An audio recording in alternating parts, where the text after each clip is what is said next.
Hey gang, welcome to 2026. My year has not gone as planned. You can see this is a very unusual position for me to be doing a podcast in, but me and Chuds are in bed together. I'm at the end of the bed. At the end of the bed. And then this is Lady, who's one of our dogs. Look at this bad boy. This is what happened. I slipped on ice on one of our parks.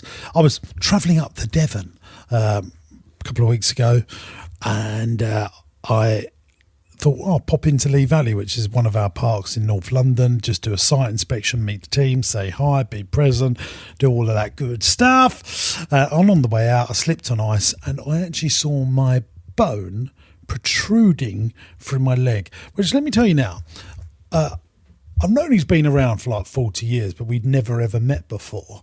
And for the first time ever, I'd met one of my bones, and it bloody hurt, I tell you. I tried drugs for the first time. For someone that don't drink, that's never tried a drug, never tried a cigarette, I was on some of the hardest stuff that you could ever imagine.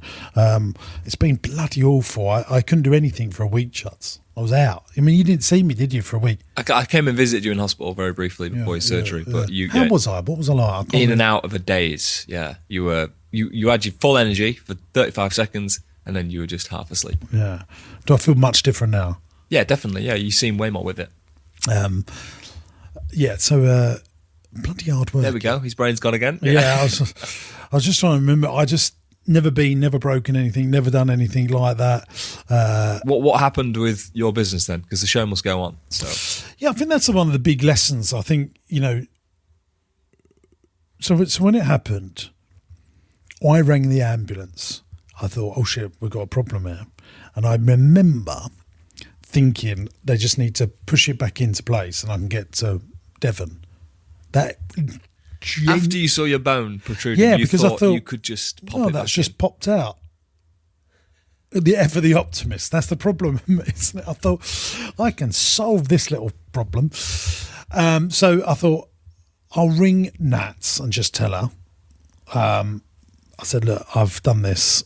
And she didn't believe me, thought it was a big joke. So I FaceTimed her and her face went white. She went, that looks very serious. I went, okay, goodbye. Then I rang the ambulance. Ambulance turned up. Then I rang my bank manager and just said... The third phone call was your bank manager. Yeah, I said, look, I'm going in an ambulance here. Can you make sure you cover me with any monies, payroll or anything for the next week? Because, I won't be able to move money, manage things or deal with my FD.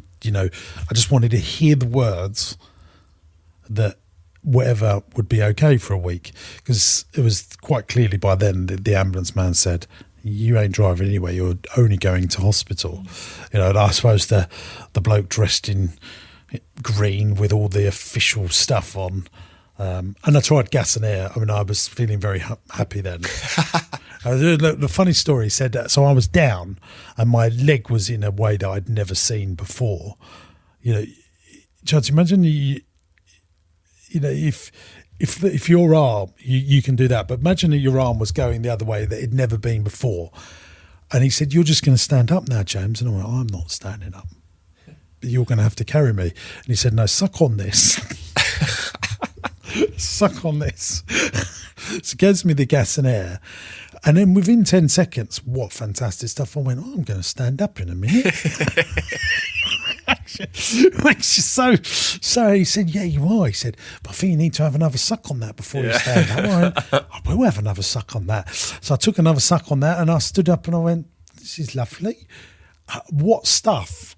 No, that's crazy, isn't it? Just unbelievable. Crazy. Then he got me in the ambulance and I was sucking on this stuff like fantastic. Got there and he said, look, take as much in, because when you're in the hospital, you're not allowed this. They have other pain relief. I thought, oh, they'll have better stuff. Did they? Heck. Right. They don't have anything good. And I went to Harlow Hospital, which, let me tell you now, was like a war. Like the NHS. I just thought, even in the pain that I was in, the inefficiencies and the stupidity, like my entrepreneurial brain, I was like, I'm going to flip and take this place over and sort it right out. The ambulances were piling up. They actually closed the hospital to not let anyone else in. Patients were waiting in the ambulance because they didn't have any other beds to move anyone in. Which would have been right disaster. So, and then they went, we're going to put this splint on you and you need to go home because we've got no room for you, and then check into your local hospital, Chelmsford, in the morning. I mean, how I got out of that hospital. Nats dragged me in a wheelchair. I managed to get into... I was sick with pain, by the way. That's a thing, by the way. Yeah. I literally threw up with pain. I've never known... you think, that's... people making it. I hadn't had any drugs or anything, and they got me to stand up in the hospital to put the splint on, and it just everything I had inside me came out, and I went as white as a sheet. So being sick with pain is a real thing. Anyway, I got to Chelmsford Hospital, and then eventually the surgeons went, "Thank you, we love all your videos." That was the highlight for me. No way. Yeah. Why is a surgeon watching business videos? Well, lots of they're top 5% people, aren't they? They're earning good money. They've got extra cash. They're probably thinking about investing. Okay. Love a bit of property. Right. Lots of doctors love property. We've had lots of doctors watch us. We know that, don't we? We've had doctors on the main podcast.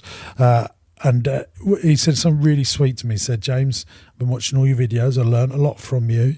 I want to say thank you. It's now my turn to look after you." That was a really nice thing. And that was a weird experience as well, because he said, "What's your favourite song?" And I said, "I don't know, Elvis Presley, Burning Love." Don't know why I said that. It was a great song, by the way. That's your go-to favourite song? Well, no, it's not really. I never thought, that was the one. He said, "I'm going to give you a drug now that's going to make you feel like you've had lots of red wine. And you just listen to the music." And that was the last thing I can remember. So none of this 10, 9. I was Burning Love. And then I woke up 7 hours later with this thing on.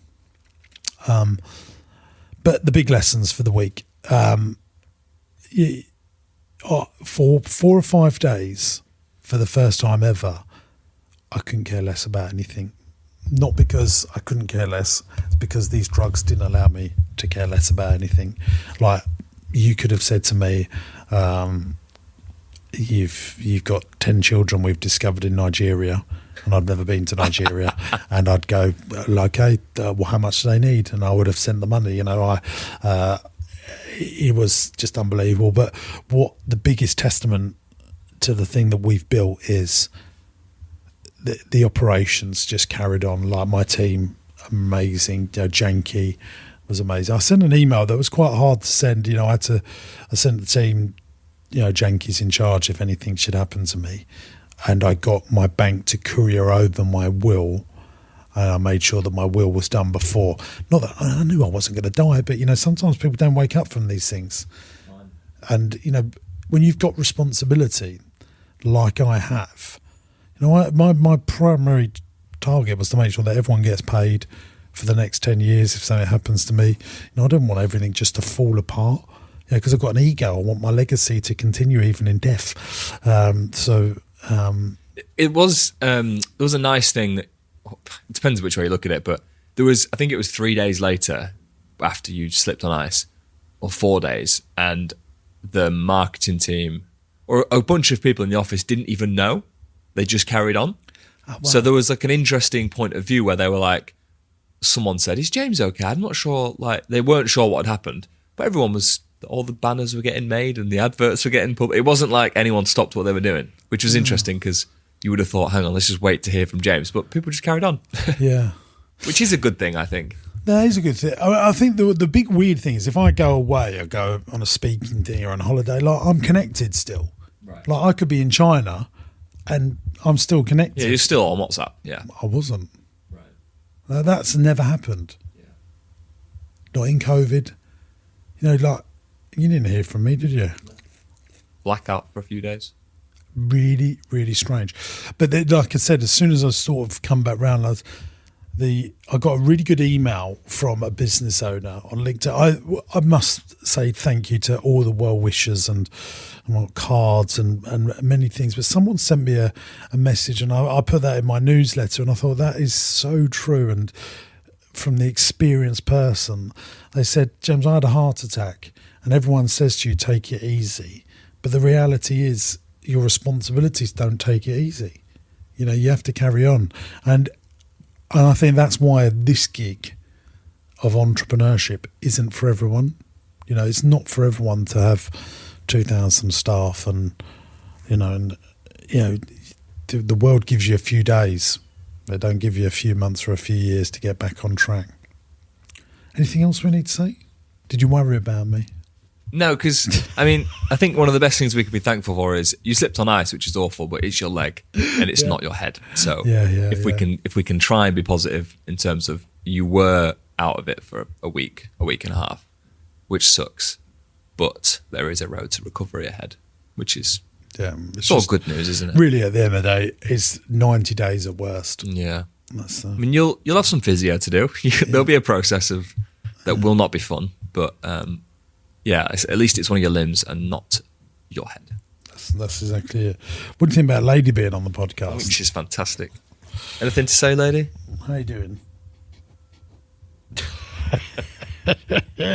Aren't dogs the best? I'm so lucky that we're... Honestly, guys, if you are ever thinking that dogs are a tie or anything, I tell you there is only net benefit from dogs. I promise you that. There's just nothing bad about them. They're just the best. They're just absolutely the best. See you in the next one.